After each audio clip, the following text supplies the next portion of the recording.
1910년 그 해를 우리 민족은 잘 기억합니다.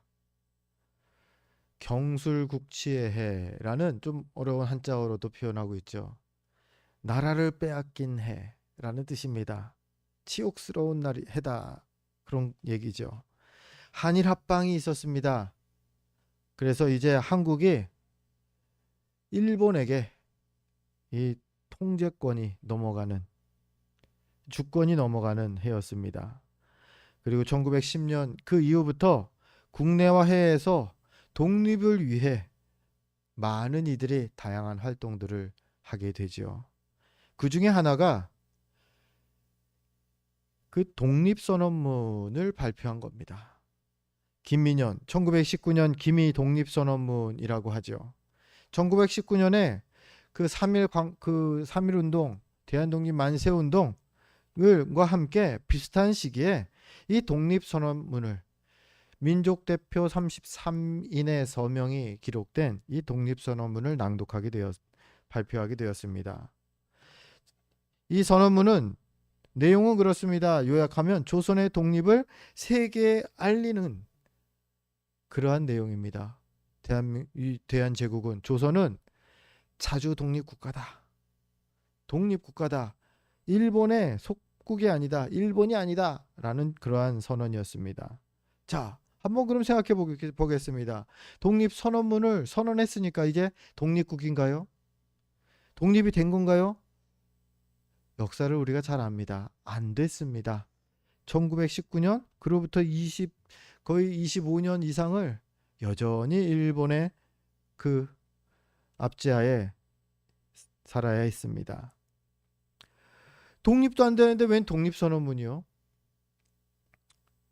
이 독립선언문을 통해서 그 목적은 독립이 목적이 아니라 그저 조선이 자주 독립국가라는 것을 세상에, 세계에 호소한 것, 이 의도, 이 결과, 이 효과 정도밖에 없었죠. 즉 조선이 일본의 속국으로 세상에 알려진 잘못된 인식, 그 인식을 바꾸려는 하나의 방법으로 독립선언문을 작성하고 낭독한 것이었죠. 이게 굳이 이 선언문을 공표하는 이유였습니다. 복음도 선언이 필요합니다. 왜냐면요, 가짜 복음들이 너무 많아져서 긴가민가 막 헷갈리는 복음들이 많아졌습니다. 여러분, 진짜 복음에는요, 복음이 주는 기쁨과 감격이 있습니다. 그런데 사단은 성도가 가진 이 참된 복음을 변질시켜서 마땅히 누려야 할 이 복음의 기쁨과 감격을 빼앗고 우리 신앙을 무너뜨리려고 합니다. 이런 가짜 복음, 이게 복음이라는 게 복된 소식, 기쁜 소식이어야 되는데 이 가짜 복음에 오늘 갈라디아 교회 성도들이 미혹당합니다. 그래서 사도 바울은 그러한 갈라디아 교회 성도들을 위해서 갈라디아서를 기록한 겁니다. 갈라디아 교회에 보낸 편지지요. 바울은 갈라디아서를 통해서 진짜 복음이 무엇인지를 다시 한번 설명합니다. 예전 목사님들이 이렇게 갈라디아서를 설명했어요. 갈라디아서는 어떤 내용이냐? 갈르는 책이다. 뭐죠? 복음이 가짜와 진짜를 구분해주는 책이 갈라디아서라는 거예요. 오늘부터 우리는 이 갈라디아서를 함께 쭉 살펴보면서 복음 선언문, 큰 타이틀이 그걸로 지었습니다. 복음 선언문이라는 제목으로 성경이 진짜 복음, 바른 복음을 어떻게 선언하고 있는지를 함께 살펴보게 될 것입니다.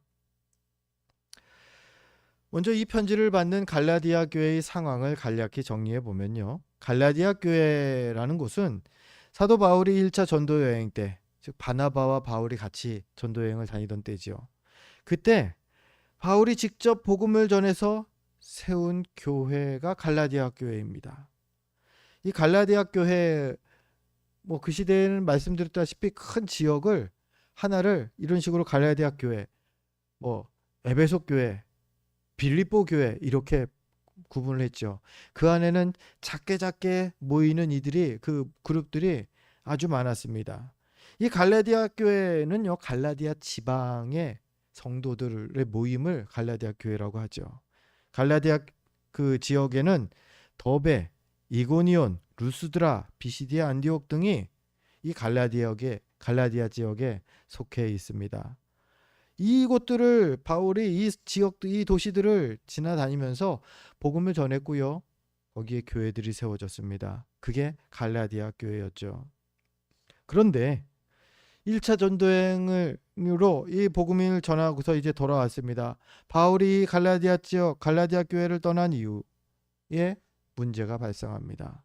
그곳에 예수를 믿는다고는 하지만 율법주의자들이 찾아온 겁니다. 그들이 나타납니다. 율법주의자라고 하면요, 구약 성경 모세의 율법이 이 기독교 신앙에 있어서도 중요하다라고 주장하는 이들입니다.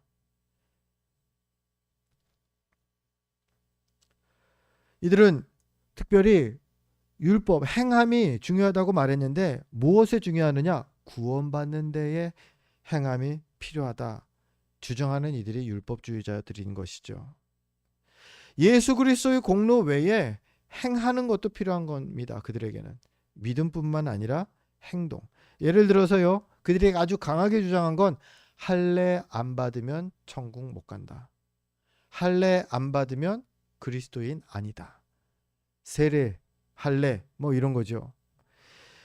구약 그 유대인들에게는 할례였고요. 신약이들에게는 그 신약 시대 초대교회에서는 이 세례를 이런 식으로 율법주의자들이 구원과 연결시켜 버렸다라는 겁니다. 선을 행해야 된다. 선행을 안 한 사람들은 구원 못 받는다. 선행을 구원과 연결시켜 버렸습니다. 이 모든 게 다 율법주의입니다. 맞는 것 같아요. 착해야지 천국 가지. 우리 그 관념상 그게 맞는 것 같아요. 아니, 세례를 받아야지 진짜 교회에서도 인정받고, 그러니까 천국도 세례 받아야 가는 거 아닙니까? 맞는 것 같아요. 유다 민족, 유대인들 전통적으로 할례를 계속 받았습니다. 할례를 받는 게 유대인들이 그 징표라고까지 말했습니다. 그러면 할례 받아야지. 예수 믿는다고 할례 안 받으면 안 되지 않냐? 성경에 할례 받으라고 나오지 않느냐? 구약을 들추면서 주장한다라는 거죠. 참 맞는 것 같은 그런 느낌을 받게 한다라는 겁니다. 율법주의자들이 그러한 주장을 펼칩니다. 그리고 그들이 지금 갈라디아 교회에 등장한 겁니다. 그리고 자신들의 이런 행함이 구원에 필요하다라는 것을 강조하기 위해서 그들은 사도 바울이라는 관문을 넘어야 했습니다. 사도 바울이 전한 복음을 부정해야지 자신들의 주장이 먹혀들 수 있었기 때문이죠. 왜요? 바울이 전한 복음은 오직 믿음이었거든요. 오직 믿음으로 구원받는다였는데 행함을 지금 강조하려니까 바울이 걸림돌이 된 겁니다. 그래서 바울의 그 복음을 부정하기 위해서 이들은 사도 바울이 사도가 아니다 라고 갈라디아 교회에서 주장하기 시작합니다. 바울에 대한 신뢰를 무너뜨리는 거예요. 그리고 이런 그들의 주장에 대해서 바울은 자신이 분명히 그리스도의 사도임을 1절에 길게 설명하고 있는 것이죠. 우리 성경을 보면서 1절 말씀 같이 읽어보려고 합니다. 함께 읽겠습니다. 사람들에게서 난 것도 아니요 사람으로 말미암은 것도 아니요 오직 예수 그리스도와 그를 죽은 자 가운데서 살리신 하나님 아버지로 말미암아 사도된 바울이 자신을 항상 그 서신서, 바울이 그 신약 성경에 쓴 서신서들이 많지요. 뭐 에베소, 빌립보, 골로새, 데살로니가 전후서, 뭐 고린도 전후서, 이게 다 바울의 서신서, 바울이 교회들에게 보내는 편지들입니다. 그 편지들의 앞에는 항상 바울이 자신을 소개하고 있어요. 누가 편지하고 있다. 근데 거기에 바울은 자신을 그리스도 예수의 사도된 바울은, 꼭 사도된 바울이라는 표현을 하고 있다라는 거예요. 한번 제가 그래서 말씀 준비하면서 찾아봤습니다. 전부 다 써 있나? 바울이 그 서신서를 한 13장을 썼는데 그 13권 중에서 9권에는 그렇게 기록되어 있었습니다. 나머지에서는 그 사도된 바울이라는 표현은 발견하지 못했지만 분명히 자신이 사도임을 그는 이렇게 많이 증거하고 있었던 거죠. 9권에 기록되고 4권에 확인이 안 되었다라는 것입니다. 즉 바울은 자신의 사도됨을 강력하게 모든 이들에게 전하고 있습니다. 자, 그럼 사도가 뭐길래 바울은 그렇게 사도라는 것을 강조했을까요? 사도행전 1장을 보면요, 예수님의 12 제자들을 사도라고 표현합니다. 그리고 그 12 그 제자 가운데에 한 명인 가룟 유다가 예수님을 배반하죠. 그래서 12번째 제자를 다시 뽑습니다.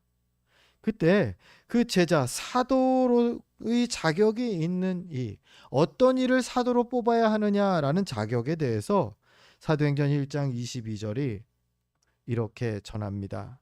우리 주보를 보면서 사도행전 1장 22절 말씀 함께 읽습니다.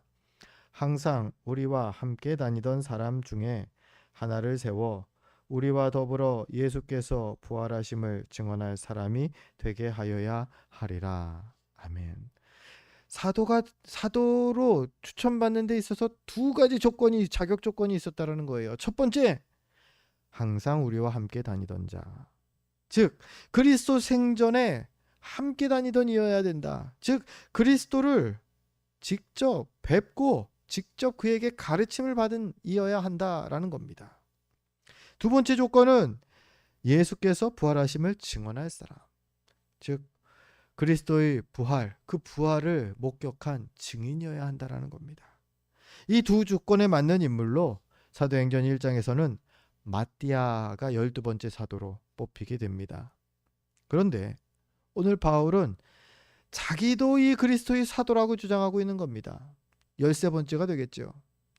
이후로는 다른 사도는 없었습니다. 왜요? 예수님 생전에 예수님을 따라다니던 이들, 그 가운데서도 부활했을 때 예수님을 목격한 500여 명, 그 가운데에서 많이 사도가 될 수 있었는데 시간이 지나면서 그런 이들이 이제 사라지게 되었다라는 거죠. 더 이상 존재하지 않게 된 것이죠. 그래서 돌아가서요, 사도 바울은 자신이 이런 사도라고 말한다는 겁니다. 그러면은 왜 그가 이렇게까지 주장을 할까요? 조건 1번, 예수님을 직접 뵙고 직접 가르침을 함께 예수님 따라다닌 사람 가운데 바울은 없었죠. 그럼에도 불구하고 바울은 자신을 주님께서 부르셨다. 어디서요? 다메섹으로 가는 그 길 위에서 예수님을 직접 만났다. 그는 그 확신으로 자신은 사도라고 주장하는 것입니다. 주님이 그 이후로도 항상 함께 하셨을 뿐만 아니라 그때 만난 예수님이 부활하신 예수님이셨다. 그래서 자신은 부활의 그리스도를 직접 만난 증인이다 말하는 것이죠. 즉 사도행전 1장 22절에 나오는 사도의 그 조건에 자기는 부합한다라는 겁니다. 그래서 바울은 자신을 정확히는 이렇게 표현하죠. 이방인의 사도다. 다른 12사도와는 좀 다른, 12사도는 유대인들을 향해서 세운, 하나님의 세우신 그 사도라면 자신은 이방인을 위해 세운 사도다. 이렇게 말하며 다녔다라는 겁니다. 그러면 자기 혼자서 이렇게 얘기한다고 사도가 됩니까?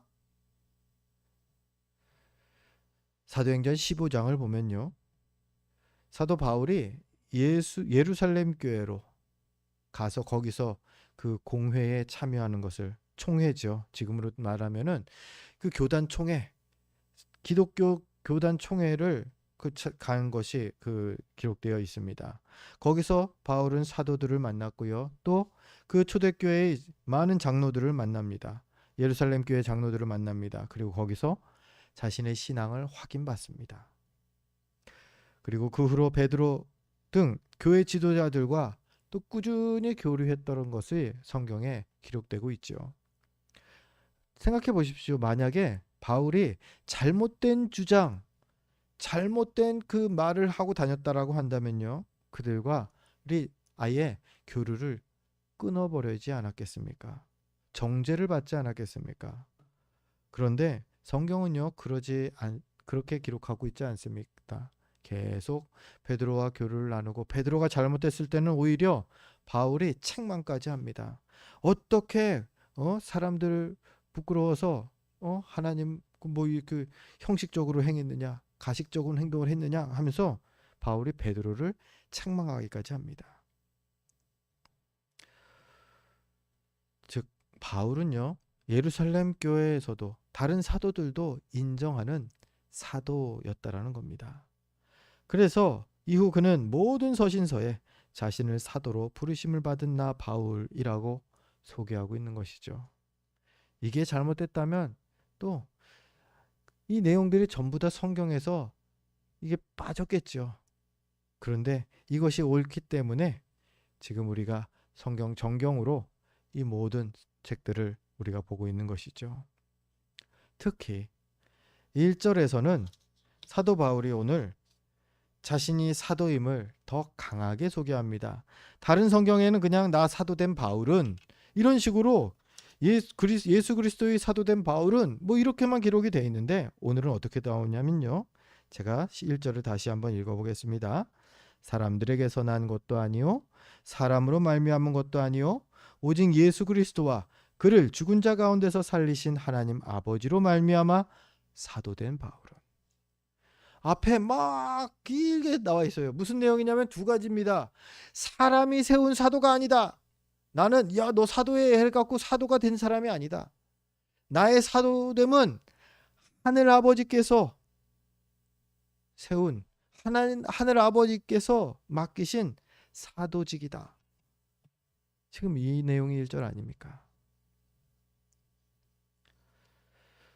사도 바울의 이 말이 마치 이런 겁니다.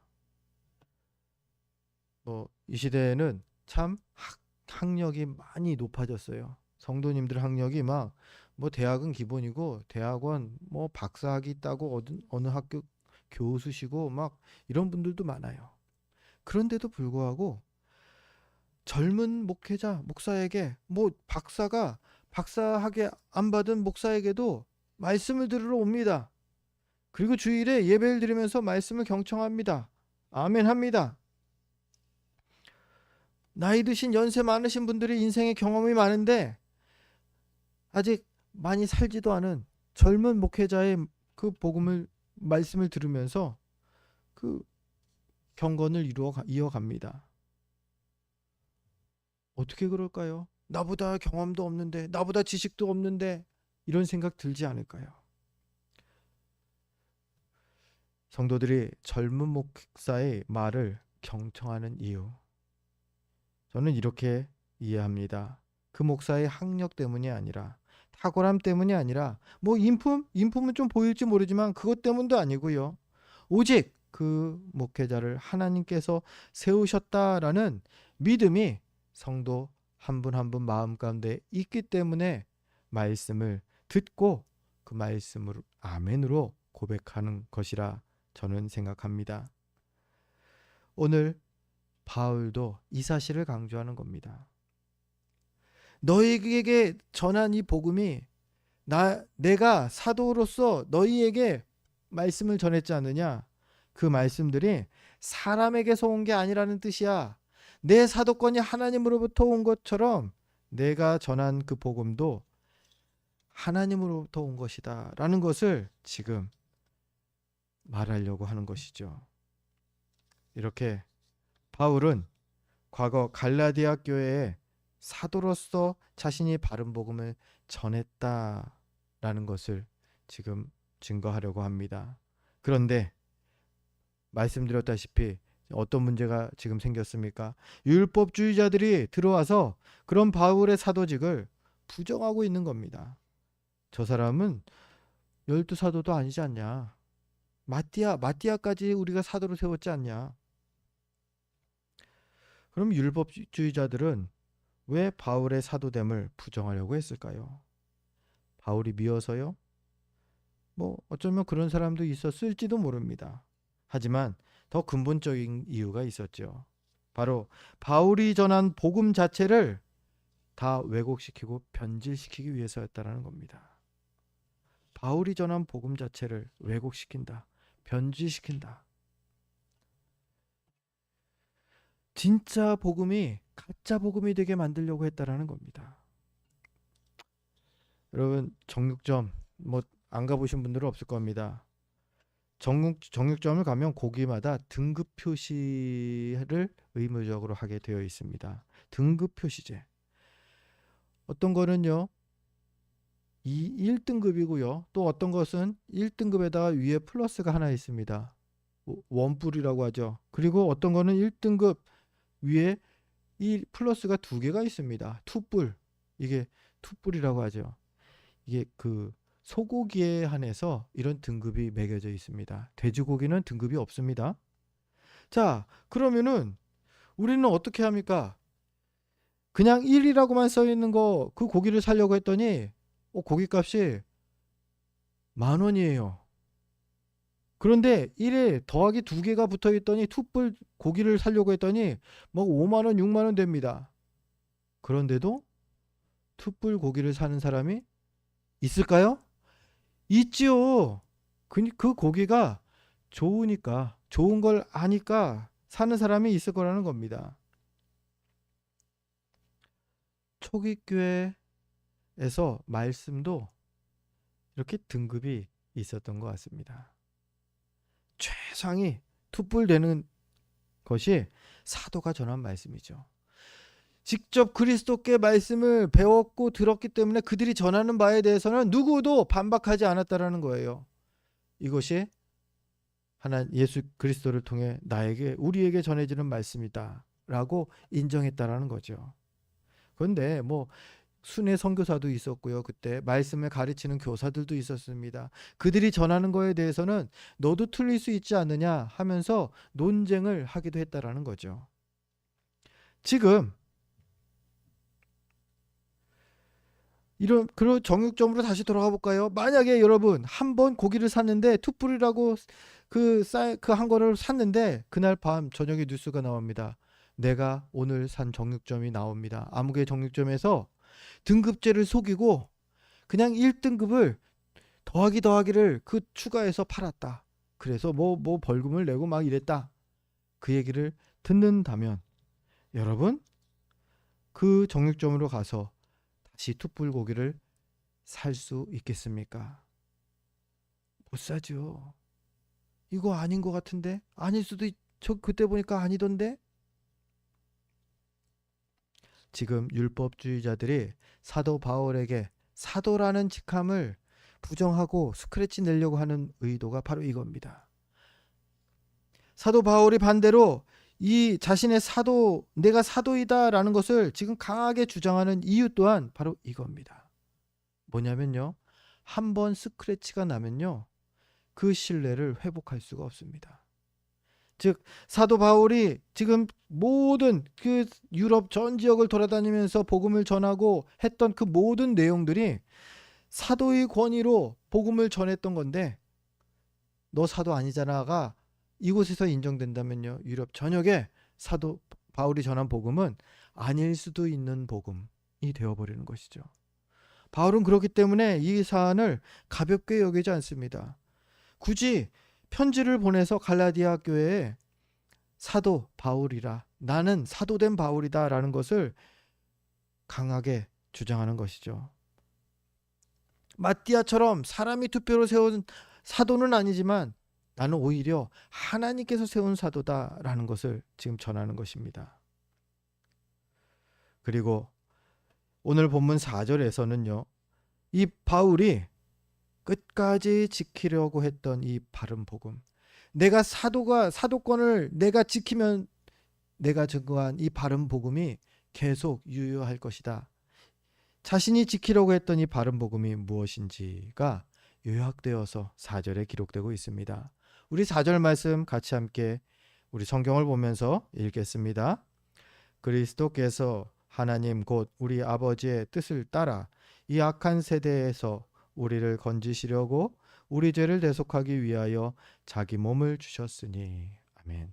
이게 바울이 증거한 바른 복음이고요. 이것이 율법주의자들이 굳이 이것을 부서뜨리려고 깨뜨리려고 하는 복음이었다라는 겁니다. 어떤 내용이 있습니까? 그리스도가 복음이라는 거예요.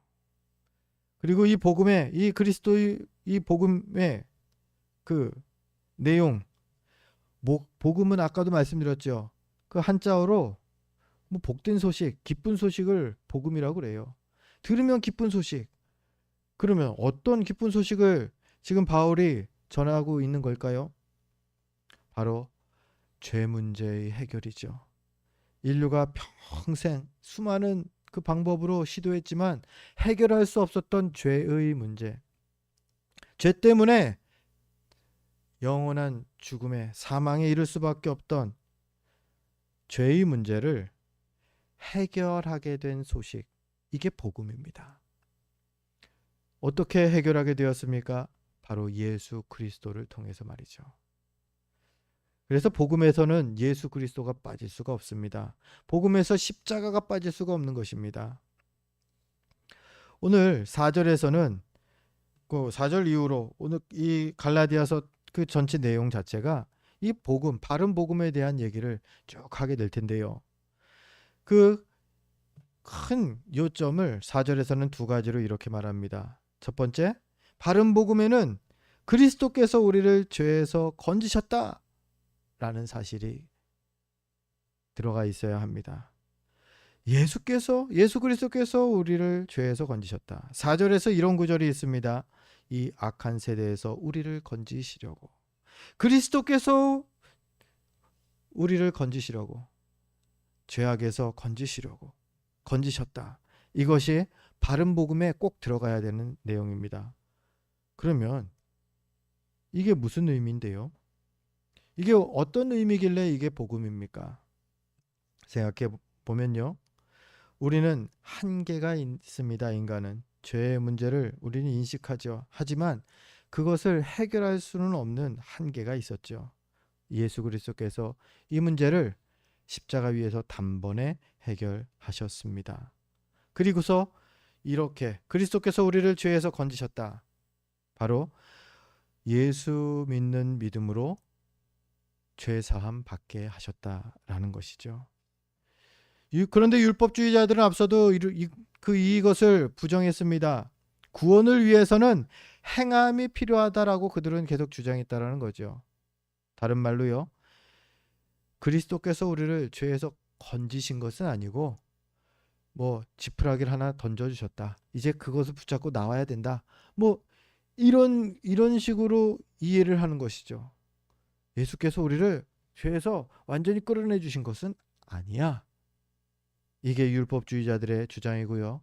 바울은 복음에서 무엇이 들어가야 된다고요? 우리를 건지셨다. 우리를 건지시는 것까지 그리스도께서 해주신 것이다. 즉 죄에서 건지셨다라는 것은요. 완전한 구원을 이루셨다라는 그러한 선언인 것입니다. 즉 구원을 위해서요. 행함은 일절 필요가 없다가 바울이 말하는 바른 복음인 것이죠. 다른 표현으로요. 오직 믿음으로 구원을 받는다. 이게 그리스도가 우리를 죄에서 건지셨다라는 그러한 복음에 담긴 의미입니다. 그래도 우리가 행하긴 해야지죠. 선한 행실을. 근데 그 선한 행실을 하는데 그게 구원과 관계됐다고 생각하면 안 되고요. 이 행함은 이미 구원받은 성도들이 맺어야 하는 열매일 뿐이죠. 분명히 하나님 주님께 갈 때에 열매도 확인하실 겁니다. 어떤 좋은 열매 맺었는지. 그래서 우리가 행함도 중요하다라고 말하는 것이지만 구원에 있어서는 이 행함이 포함이 되어서는 안 된다라는 뜻이죠. 첫 번째, 바른 복음에 들어가 있어야 할 핵심은 그리스도께서 우리를 죄에서 건지셨다. 오직 믿음으로 구원받는다가 첫 번째입니다. 두 번째는요, 그리스도께서 자기 몸을 주셨다.